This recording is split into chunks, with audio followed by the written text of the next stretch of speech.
Big Bangers, tiba kita pada segmen inovasi. Dan di hadapan saya saat ini ada sebuah kotak. Tentu Anda akan bertanya-tanya, ini kotak apa gerangan? Bukan kotak sulap, bukan kotak sihir, tetapi ini kotak yang bisa menentukan jenis kelamin. Bagaimana cerita tentang kotak ini? Kita lihat dulu snapshot berikut ini.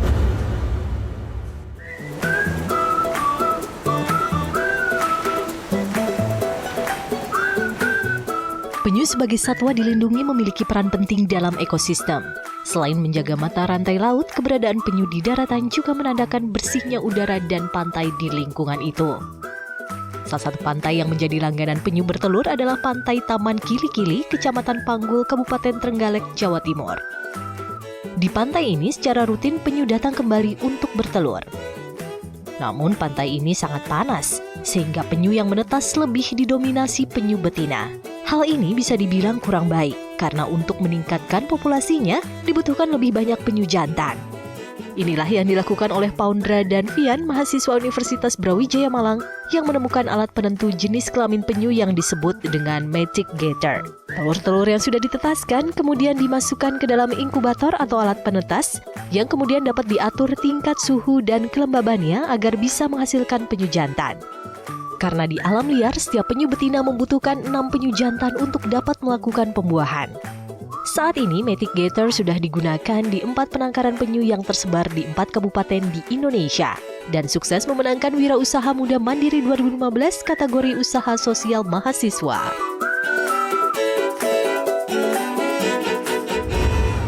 Ya, ternyata yang ditentukan adalah jenis kelamin penyu. Baik. Kita langsung aja ya ketemu dengan dua anak muda yang luar biasa, Vian dan Paundra.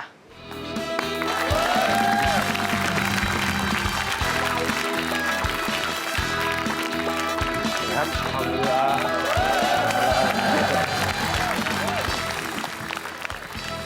Dari mana? Brawijaya, Malang. Brawijaya Malang. Oh, anak Brawijaya, silakan. Ini dari tadi kita berpikir-pikir ini alat apa. Ternyata alat untuk menentukan jenis kelamin ya. Ya. Tapi untuk penyu. Untuk penyu. Coba cerita, dari mana gagasan itu muncul? Awal mula tahun 2012, saya dan Mas Vian itu memang ada yang namanya studi lapang gitu kan. Tugas dari kampus, di situ kita mengamati ada suatu tempat konservasi penyu yang menjadi lokasi destinasi dari kita studi lapang tersebut. Terus di situ memang nggak semua pantai ditempati atau menjadi tempat menetasnya penyu gitu kan. Dan salah satunya Trenggalek gitu. Trenggalek itu dulu banyak penyu gitu kan. Banyak penyu, cuman karena berbagai macam pengaruh dan gangguan, baik itu secara alam pengaruhnya maupun dari manusia yang kadang mencuri telur penyu, maka jumlah penyu itu dari tahun ke tahun di Trenggalek itu mulai turun gitu kan. Drastis ini. Drastis karena ada pencurian, kemudian ada dimakan semut, dimangsa sama anjing dan seterusnya. Tidak hanya itu saja, tapi ternyata alam juga seperti itu. Karena berdasarkan banyak sekali riset kelautan, suhu permukaan pantai itu cenderung meningkat dari tahun ke tahun karena pemanasan global warming. Seperti itu. Akibatnya apa? Akibatnya itu mempengaruhi perkembangan embrio, Pak Andi. Jadi perkembangan embrio itu menjadi cenderung betina menetasnya. Oh, jadi kebanyakan telur ini kemudian keluarnya tukik betina. Tukik betina seperti itu. Oke, Vian, ini kan berkaitan dengan suhu ya. Suhu sama kalau kelembapan. Suhunya berapa, yang lahir adalah tukik betina, suhunya berapa, yang lahir adalah tukik jantan. Ya.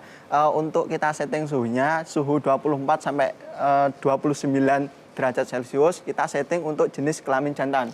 Kemudian untuk suhu 29 sampai 34 itu kita setting untuk betina. Ini presisinya, keberhasilannya berapa persen? 90%. Oh, 90%. Menarik ini ya. Jadi kita bisa sensus. Wah, sensus penduduk tukik. Kita lihat jumlah perempuan berapa, jumlah laki-laki atau jantannya berapa. Terus kemudian wah, ini tidak balance ini. Di sini kelebihan perempuan. Maka kita memproduksi laki-laki lewat sini. begitu ya, supaya komposisinya tetap balance Masih, 1:6. Banding 6 gitu. Tadi kan masih membahas suhu, belum Iya. membahas bagaimana cara kelembapan bekerja. Iya, bagaimana? Nah, untuk kelembapan seperti ini. Ini pasir sudah lembab. Iya. Ini pasir sudah lembab dan kelembapannya itu sudah ke range yang diinginkan untuk menjadi kelembapan. Nah, pada saat dia terkena panas dari lampu, maka otomatis akan menguap kan? Iya. Akan menguap dan pasir akan menjadi kering. Jadi kelembapan itu harus pas, range-nya itu di 70 ke 90. Oke, kalau udah terlalu kering, Kalau dia terlalu kering, saya angkat ya. Ini Iya. kita asumsikan kalau saya angkat Iya. itu kering. iya. Maka nanti akan Keluar air. Oh, Keluar keluar air. air. Jadi membuat dia lembab kembali. membuat dia lembab dan nanti akan berhenti pada saat dia sudah Cukup pada suhu. kelembapan tertentunya. Oh, berhenti Nah, sendiri ini sudah cukup otomatis. lembab. Otomatis. Oke, silakan. Bapak-bapak mentor ada komentar? Mau nanya dong, itu di inkubasi sampai menetas. Sampai Sampai menetas. menetas. Biasanya berapa lama? 52. 52 hari. Untuk berapa kapasitasnya? Kapasitas 150 untuk sekarang. 150 butir. Padahal kalau di Jawa Timur itu ada 8 titik. Dari satu lokasi itu masih membutuhkan 20 unit alat penetas ini. Pasarnya besar berarti. Untuk satu lokasi aja. Tunggu, Masih belum. ini tingkat kegagalannya ketika ditetaskan melalui mesin ini, yang mati berapa yang gagal? 10%. 10%, itu wajar. Wajar. Padahal kalau di alam itu Kalau di yang alam- 46% itu menetas, 64% itu gagal. Oh, karena gangguan-gangguan yang disebutkan Apalagi tadi. kalau sekarang musimnya hujan. Oh, busuk. Berapa harganya kalau dijual? Per unitnya kita hargain 5 juta rupiah. 5 juta. Tapi ini hanya penyu ya berarti? Harusnya logikanya telur lain mungkin nggak? Ayam bisa Sebenarnya nggak? secara konsep kan kita sudah tahu Iya, otomatisasinya, betul. gitu kan? Kita Otomatisasinya. sudah tahu mikrokontrolnya, kita sudah tahu pemrogramannya. Sebenarnya kita sudah berani sih sebenarnya untuk custom gitu kan. Mau buaya, mau komodo, atau mau ayam, atau mau ini kita bisa sebenarnya. Cuman pasti kita membutuhkan waktu sedikit aja untuk riset, Untuk riset. karena setiap jenis spesies Beda. itu membutuhkan Suhu yang berbeda-beda. suhu yang berbeda, kelembapan yang berbeda, dan mungkin parameter-parameter lain yang berbeda.